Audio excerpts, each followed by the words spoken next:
Hey, welcome back. So today I want to talk about something that is genuinely everywhere right now. And I think a lot of the conversation around it is missing something really important. You've probably seen the headlines. Companies are laying off teams, replacing people with AI, announcing it as this bold, efficient, future-forward decision. And look, I understand the logic, I really do. But when you actually sit down with the research, the real studies, the real data, a very different story starts to emerge.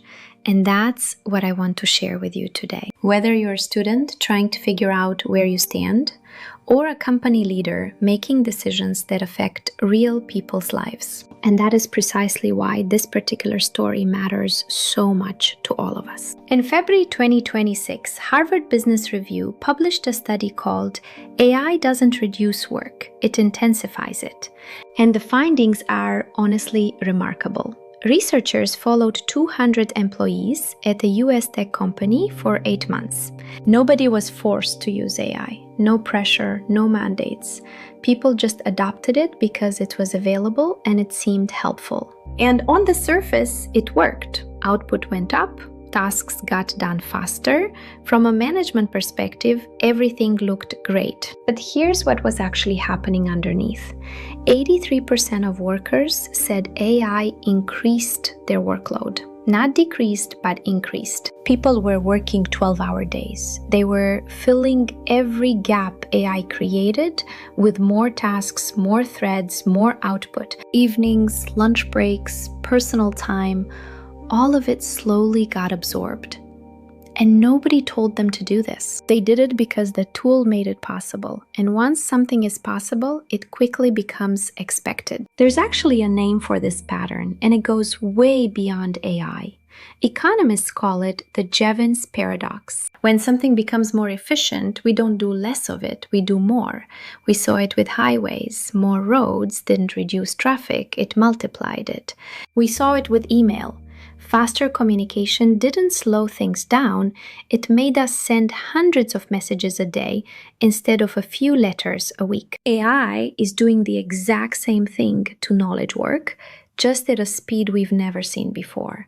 Every hour it saves creates a new expectation. And because none of this feels forced, because it all seems like your own choice, it becomes incredibly hard to push back against. That's what makes this particular pattern so important to understand. Here's the part I find most fascinating and honestly a little concerning. It's not just that people are working more hours. It's that what those hours feel like has fundamentally changed. Before AI, a lot of knowledge work was creative. You were building things, solving problems, forming your own ideas. That's challenging work, but it's also the kind of work that gives you energy and a sense of meaning. After AI enters the picture, that balance shifts. People start spending more and more time reviewing AI outputs, catching mistakes, validating results, correcting things that looked right but weren't. The HBR study found that workers were constantly switching their attention, manually working on one thing while AI generated another version, running multiple threads at once, reviving tasks they'd set aside because suddenly AI could handle them. It creates this feeling of momentum, but underneath it's actually a constant state of fragmented attention. And 62% of employees in the study reported burnout as a result. That's not a small number, that's most of your team. Now let's talk about the business case, because I think this is where the conversation really needs to get more honest. Gartner, one of the most respected research firms in the world, predicts that over 40% of agentic AI projects will be cancelled by the end of 2027. Not paused, cancelled, because of escalating costs, unclear business value, and inadequate risk controls. And Deloitte's research shows that only around 20% of organizations have seen measurable revenue growth from AI adoption so far. That means 80% of companies are investing heavily, restructuring their teams, and in many cases, letting experienced people go without a clear return to show for it. I'm not saying AI doesn't work. It absolutely can in the right context. with the right approach. But the assumption that replacing people with AI is automatically a smart financial decision, the data just doesn't support that right now. There's one more thing I want to flag here because I think it's going to matter more and more over time. The quality of AI-generated information is actually declining, not improving. NewsGuard found that AI chatbots reproduce false or misleading claims in about 35% of responses, and that rate has nearly doubled in just 1 year. Part of why this is happening is a feedback loop. AI systems are increasingly being trained on content that was itself generated by AI. So errors don't get corrected over time, they get amplified. This is exactly why human judgment, critical thinking, and the ability to evaluate sources are becoming more valuable, not less. In a world where information is getting noisier, the people who can cut through it are the ones companies will need most. If you're a student, I want to speak to you directly for a moment because I think you're actually in the most important position of anyone watching this. You are forming your thinking habits right now. The way you approach a problem, the way you build an argument, the way you reason through something difficult, all of that is being shaped in real time. And here's what the research on cognition tells us. Skills that aren't practiced don't stay the same. They decline.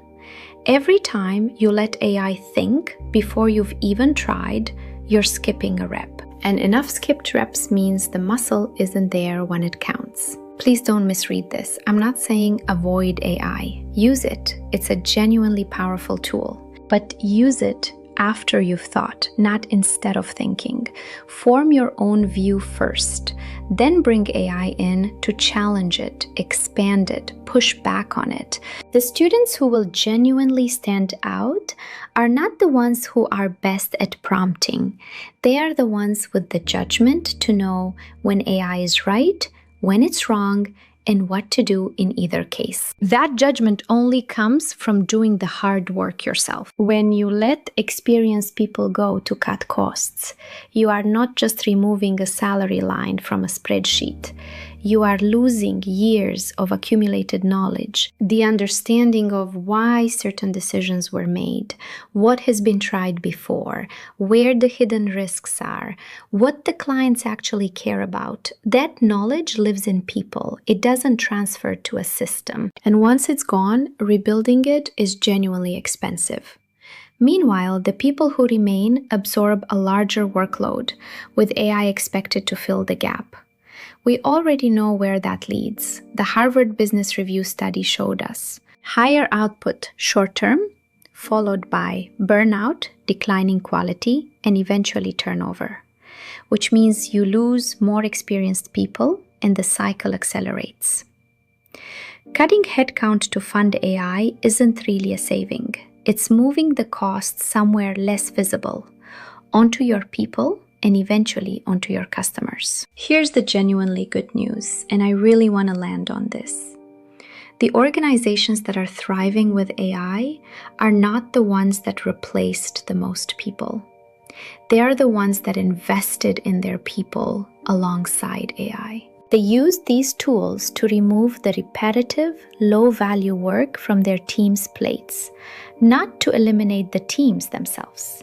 They retrained rather than replaced. They built what the Harvard Business Review researchers call an AI practice, clear norms around when to use AI, when to pause, how to preserve human judgment at the moments that matter most. That approach is less dramatic than announcing 1,000 layoffs.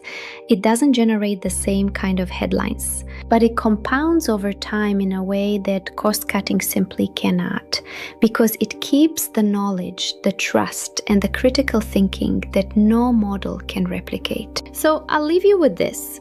AI is powerful, and it's only going to become more so. And I genuinely think that's exciting. But I also think we owe it to ourselves to be honest about what the research is actually showing, rather than just following a narrative that benefits whoever is selling the tools. The real question isn't how much can AI do, it's how do we build something sustainable for companies, for students, for the people actually doing the work that uses these tools without burning out the humans behind them. I think that's worth sitting with. And I'd really love to know where you're at with this. Drop it in the comments. Are you seeing this in your own work or studies? Let's actually talk about it. If you found this useful, and I really hope you did, it would mean so much if you liked this episode and shared it with someone who needs to hear it. I'll see you next week with a brand new episode.